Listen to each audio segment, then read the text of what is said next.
Little girl asked, "Can you fix our door? Mommy's scared." The CEO next door showed up at midnight. The knock came at midnight, sharp and desperate, slicing through the quiet like a cry that refused to be ignored. Rain soaked the pavement, wind rattled loose windows, and somewhere in the darkness a little girl's voice trembled with fear, asking a question no child should ever have to ask. "Can you fix our door? Mommy's scared." That single sentence carried the weight of poverty, fear, and hope all at once, and it was heard by the one person no one expected to answer, the CEO next door, a man who had everything except peace. Before the night ended, 3 lives would be changed forever. Before we go deeper into this story, take a moment and ask yourself something simple. Do you believe that kindness can still change lives? If you do, please like this video, share it with someone who needs hope today, comment your thoughts, and subscribe to this channel for more stories about second chances and humanity. The little girl's name was Lily, barely 6 years old, with thin arms wrapped around an oversized sweater that once belonged to her father. She lived in the smallest unit of an old duplex, the kind of place where paint peeled like tired skin and doors swelled with moisture until the locks barely held. Her mother, Sarah, had moved there after escaping a marriage that left scars she still carried silently. She worked 2 jobs, cleaned offices at dawn, stocked shelves at night, and slept in short pieces whenever Lily was at school. Fear had become part of their daily routine, but tonight it felt closer, louder, heavier. The door had finally given up. Weeks of sticking, months of warped wood, and years of neglect had ended with a crack when the storm slammed it open. The lock snapped loose, hanging uselessly, leaving nothing but a thin piece of wood between them and the dark hallway outside. Sarah tried pushing furniture against it, her hands shaking, her mind racing through worst-case scenarios. Lily watched her mother's face change, saw the fear that Sarah tried so hard to hide, and felt something inside her decide that waiting quietly was no longer an option. Across the narrow lawn, separated only by a hedge and a lifetime of difference, stood a modern townhouse glowing softly with warm lights. It belonged to Daniel Wright, CEO of a tech company whose name was printed on skyscrapers and business magazines. To the world, he was powerful, disciplined, untouchable. To himself, he was just a man who hadn't slept properly in years.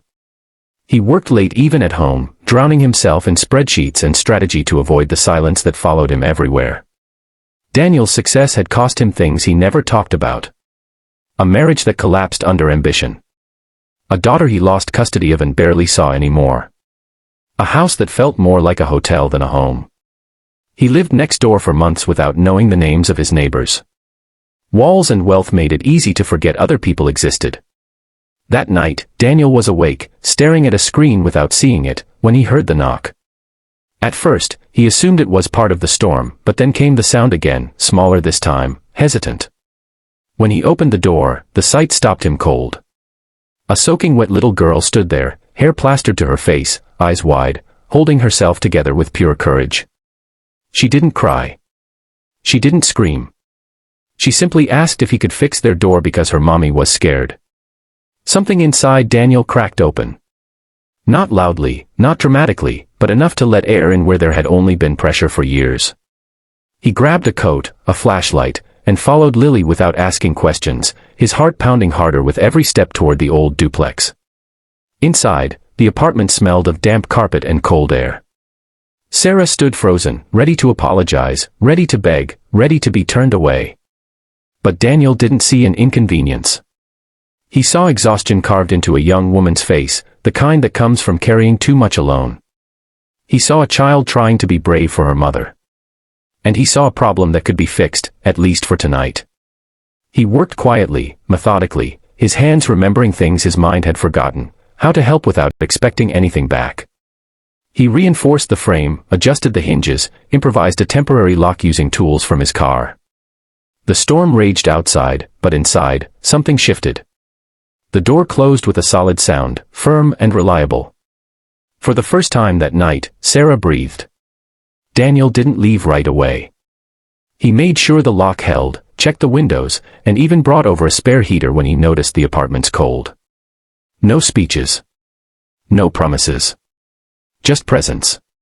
Lily sat on the couch watching him like he was something out of a storybook, someone who appeared when things were darkest.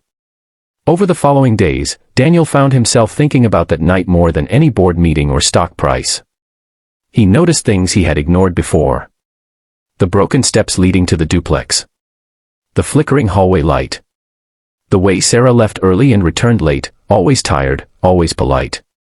He started helping quietly at first, arranging repairs through his company's maintenance contacts, paying for them anonymously, making sure the place became safer without making anyone feel small.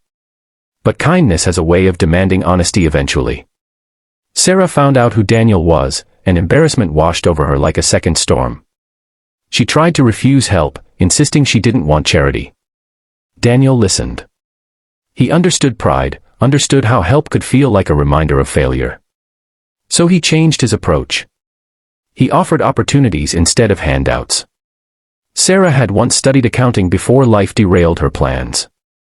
Daniel connected her with a short training program, flexible hours, and eventually a junior position within one of his company's departments. It wasn't easy. She doubted herself every day. She cried in private. She almost quit more times than she could count. But Lily watched her mother sit at a real desk for the first time, watched her come home tired but hopeful, and that changed something too. Daniel's own life shifted in ways he didn't expect. Helping them forced him to confront his own emptiness. He started leaving work earlier. He began repairing things around his own house, cooking real meals, calling his daughter more often. He realized that success felt different when shared, when it repaired instead of isolated. Months passed.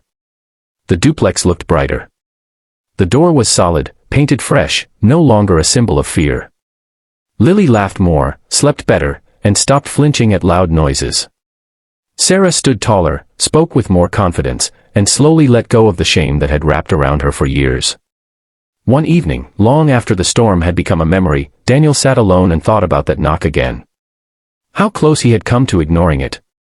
How easy it would have been to stay behind his secure door and let fear remain someone else's problem.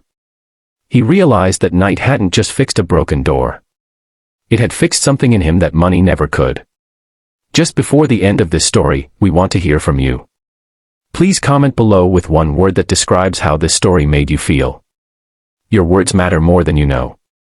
On a quiet night much later, Lily taped a drawing to Daniel's door. It showed 3 stick figures holding hands in front of 2 houses, with a big door in the middle, drawn strong and bright. On top, in shaky letters, she wrote, "Thank you for making mommy not scared." If this story touched your heart, if it reminded you that small acts can change lives, please like this video, share it with someone who needs hope, and subscribe to the channel. Your engagement helps these stories reach more people who might be waiting for their own midnight knock.